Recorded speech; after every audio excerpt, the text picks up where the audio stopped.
Hi, I'm here to present you one of my, I think, most important artwork. It's a installation, it's a ready-made, it's a multiplayer. Well, what is it? It's a stone. It's a stone of which was before part of the cube without a corner from Lewitt. It's from 1999, where I was a young, beautiful man. You see how beautiful I am, how nice clothing I have. Well, this cube was exhibited in the KW in the Auguststrasse in the middle of Berlin in a huge exhibition hall curated by Klaus Biesenbach, who works now as one of the chief curators at the MoMA Museum, before I think in the MoMA PS1. What was interesting for me, I was a student of art at the time, and they made, and on my way to my studio in the Kunsthaus Tacheles, which was an anarchic house where just the artists, after the reunion of the West and East Germany, West and East Berlin, artists just went in and lived. And so, it was really, I think, the greatest time for Berlin art at the time. But suddenly there came the Kunstwerk. There was a lot of money with people who had no education or artistic background, but who, suddenly were in the middle and knew everybody, got a lot of money. Politicians came in the exhibitions. Klaus Biesenbach came from, I think he was a medicine student before, with no artistic background. But suddenly he knew everybody. He got plenty of money. Politician came to his exhibition, and even superstars from the art scene, like at that time Bruce Naumann had exhibitions there. So it was kind of crazy, because nobody understood it. How in the same street, more or less, on the one side, can artists live, without no money, even no electricity or water, and who worked for many years with art, who had studied art, who had the education, and then came people with a background nobody knew, and had everything. But however, they could make things the artists from the anarchic scene at the moment could not even imagine, such huge sculptures like this cube without a corner. This one, I mean. So this is as big as a house. This is the size of a house, you must imagine. So that was one of the exhibitions there. And on my way to my studio, I was looking, wow, what are they making? There are so many workers working there. And I was looking inside, and they made out of stone this huge cube, the cube without a corner. And I have been on the openings. There have been a lot of people, they admired it and said, wow, great, beautiful, I love it, blah, blah, blah. But my only thought at the time was, okay, so they make this huge stone thing inside of this room, but for a long time, lot of work, lot of money. But what will happen to these beautiful artwork after the exhibition? I mean, you cannot even carry it out through the door. So what will happen? Will it stay forever there? And I thought, is it possible that they will throw it away? Just like, the one day hop on the top, and the other day flop, like on the one day we love it, and on the other day it did not exist. We don't care. I mean, is it really is it really what it is about? I mean, because when this is what it is about, it's really a fake word. Maybe because that was always my thinking, what is real? Is real, and I think real is at the end what stays. It's not something what you say on the one day, oh, it's top, and on the next day, very next day, it's flop, or I don't know. It's it's fake when you say to somebody today, I don't know, I love you, and tomorrow I don't love you, or when you say in the one day, I know you, and on the other day, I don't know you. But this happens very, very often. And if you look exactly, it happens everywhere and all the time. So, but I was. I wanted to know. I wanted to know if it's really like I think, if they really throw it away. So I was watching what happens with this cube after the exhibition, and it was like I thought.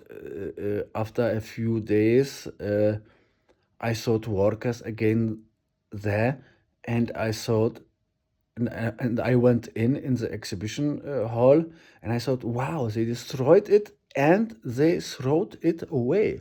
So I thought, if there is any truth, if there is any original in it, if there is any organism in it, and I mean not only organism in the physical way, I mean also in the theoretical way, if this belongs to a body, um, um, even if this body is only an idea, you cannot that easily.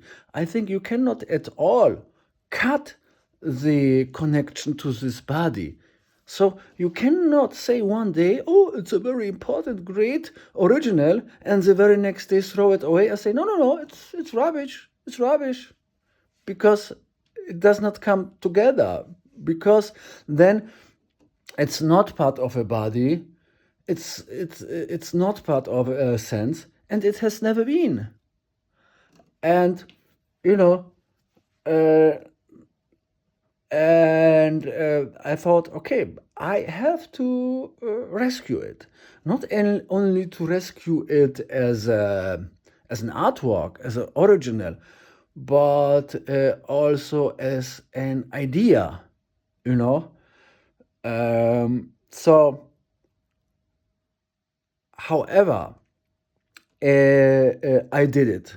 I did it. I went in, I took the stones out, I made the stone small, and I made a multiple out of it, which I called recycled solevit, the rescued recycled solevit, because this work was in this way rescued. When you Google now the exhibition or the cube without a corner, you will find nothing in the internet, and nobody knows this artwork anymore. It's 27 years ago.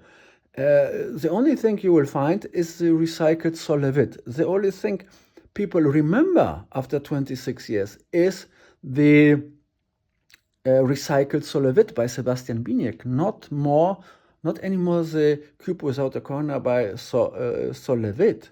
So, the cube without a corner did not last it as long as the recycled cube without a corner. So, thinking about these, at one side, I can say in this artwork, and therefore this artwork is important to me, I made what I think artists should do. Artists should, from my point of view, put the sense in something which lost the sense. Artists should make a body for something that lost its body. that lost being part of an organism. I think artists should rebuild the organisms that are destroyed on the one side. And I'm very happy because about this artwork, because I really recreated the sense of something that lost the sense on the one side. And on the other side, which is also interesting to me, you see that there is that my concept of the memory and the concept of memory of those people who thought, oh, it's very normal to build something one day and destroy it the next day. It's very normal. Like people who say there is no author, there is no origin. Everything is, how you say, decentralized, but decentralized from a person. Please don't mix the decentralization from the person to, let's say, the state, because everybody agrees that a state can be centralized, its power can be centralized, its bureaucracy can and should be centralized, at least in the narrative you can read and that are taught. But on the same way, they say, yeah, but the centralization of the origin of the ideas, of the doing of a person, which belongs not to the state, but the person itself, that is not good. That is not good. We don't want it. And, this is kind of very, very, very strange to me. But however, there is a shift. There is a shift in the art scene. I think is a perfect metaphor for it, and also two ways of measure the thing and to talk about these things, and that's the like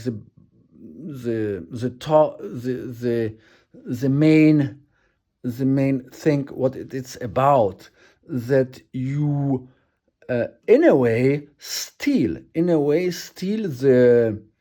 the ability of an artist to create an original. You steal it, you destroy it. You destroy it not by stealing in a physical way. You destroy it by destroying the idea that the artist is the original. And this idea is more or less at the time in which we live now destroyed. Nobody believes anymore that Jeff Koons has to do his art himself by his hand, by his person. He can give just an order, do something for me. And when there is a legitimation which does not come from him, which comes from the legal way, which is not owned by any artist, also not by Jeff Koons, but by the states, then it's the original, So the concept of what is original or not is not anymore owned by the artist himself, but by the state, because the legal system is part of the state, not of the artist. And that, I think, is the main issue. What all about is now, in the art scene. Now everything breaks apart. But what it was, I think, in the last 50, maybe even 100 years, to take the ability of creating an original from the person of the artist and give it away to an institution. Yes, this institution is something very, very strange, because it's something somebody owns or directs. You don't know. You don't know who is the institution, who is responsible. It's really, really hard to find a person, which is strange. But before, the originality came from the artist, from the person, from the human being. And that is, and I think it's not only about this topic, it's also about the topic and about the concept of sense, what makes sense or not. Because when an artist is the original, you can, in the logical way, explain the sense. Yes, there is a physical connection. He did it by his hand. I saw it. It's a physical connection, because you have physical proofs by seeing, by smelling, by tasting it, by being part of a body. And versus this, against this, is this other concept, which is an absolutely dogmatic concept, which is a mid-age concept, which has no sense, and which very openly says there is no any sense needed. This concept goes like this: we do not care for your explanation. We do not care for any physical sense.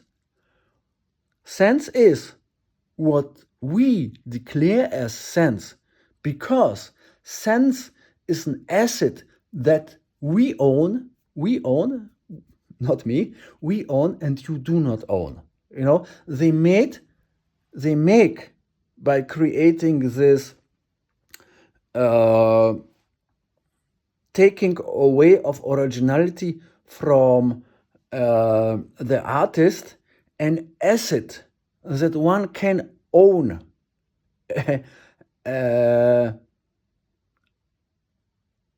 of the originality of everything. It's kind of, if you think about it, it's kind of the shareholder system on the originality in itself, on the idea of originality. That it's against the idea that we all had and knew before, that sense is what it is, and it is what it is because it's a part of a body. It's part of a continuation, physical continuation, argumentative, logical argumentative continuation. Yes, that is the concept of sense and of a body as I know it. But this concept is cut step by step to promote a new concept in which says the original is what an institution which owns the original of everything, original of every artwork, original of every idea, even original of every definition, is the only thing that makes sense. So they shift the sense from something like the truth. It is very, very, very important, because they say always in the media, they are the fakers, they make fakes. It's not true. They make the fake. They make the fake. They are the fake makers. They are the liars. Yes, of course they are the liars and truth destroyers. But they make it in a different way. They make it in that way that they shift and that they change the definition of what is truth, what is original and the definition of everything. And the shift is going like that the definition of everything is made by those who own it. They invented the idea that you can own everything. That's the idea behind. You can own everything, not only like before the physical things, but more important, the ideas and the definition. And that is, you must be,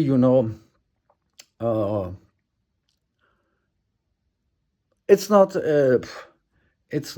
everybody think to go that deep in this. But for me it is. I mean, I see these things behind of it. I'm not like making beautiful and sell it. I'm more I'm more caring, in fact, about the body of about the idea of the body, about the body that cannot be owned.